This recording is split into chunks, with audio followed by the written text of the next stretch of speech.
दोस्तों, आपने रामायण में मंदोदरी के बारे में तो सुना ही होगा, जो कि लंकापति रावण की पत्नी थी और वह एक धर्मपरायण स्त्री मानी जाती थी, जो कि रावण के द्वारा किए जाने वाले हर पाप के विरोध में खड़ी रहती थी।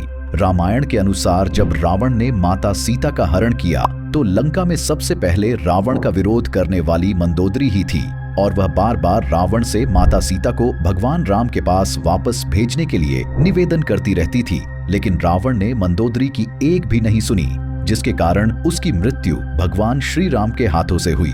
तो शायद आपके मन में भी कभी न कभी ये आया होगा कि मंदोदरी का विवाह रावण से कैसे हुआ और रावण की मौत के बाद आखिर मंदोदरी का क्या हुआ और क्या मंदोदरी ने सच में अपने देवर विभीषण से विवाह कर लिया था।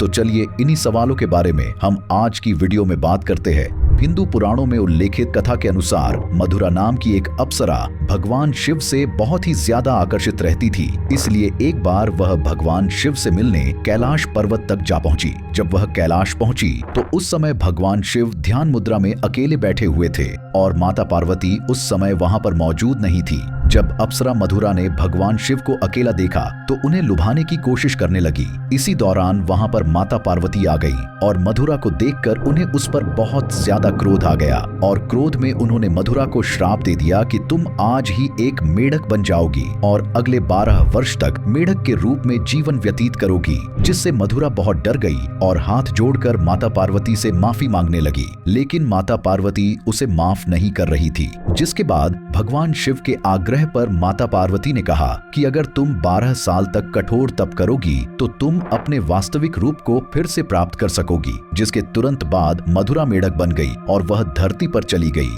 और कठोर तप करना शुरू कर दिया। उस समय के असुर राज मायासुर और उनकी पत्नी हेमा के 2 पुत्र थे, लेकिन वे एक बेटी भी चाहते थे, इसलिए वो दोनों कठोर तपस्या करने लगे। और जब वह तपस्या कर रहे थे उसी समय के आसपास मधुरा की भी तपस्या खत्म होने वाली थी और जब मधुरा की तपस्या खत्म हुई तो वह अपने अप्सरा वाले रूप में पुनः वापस आ गई और अपनी मदद के लिए पुकारने लगी। उस समय मायासुर और उसकी पत्नी पास में ही तपस्या में लीन थे और मधुरा की मदद की पुकार सुनते ही उसे अपने साथ घर ले गए और अपनी बेटी की तरह पालने लगे और कुछ समय बाद उसका नाम मधुरा से बदलकर मंदोदरी कर दिया। जिसके कुछ समय बाद लंकापति रावण मायासुर से मिलने उसके राज्य मंडोर गया और वहां उसने मंदोदरी को देखा तो वह मंदोदरी की सुंदरता पर मोहित हो गया। जिसके बाद रावण ने मायासुर से कहा कि वह मंदोदरी से विवाह करना चाहता है, लेकिन मायासुर ने रावण का यह प्रस्ताव ठुकरा दिया, जिससे रावण बहुत क्रोध में आ गया और मायासुर को युद्ध की धमकी देने लगा।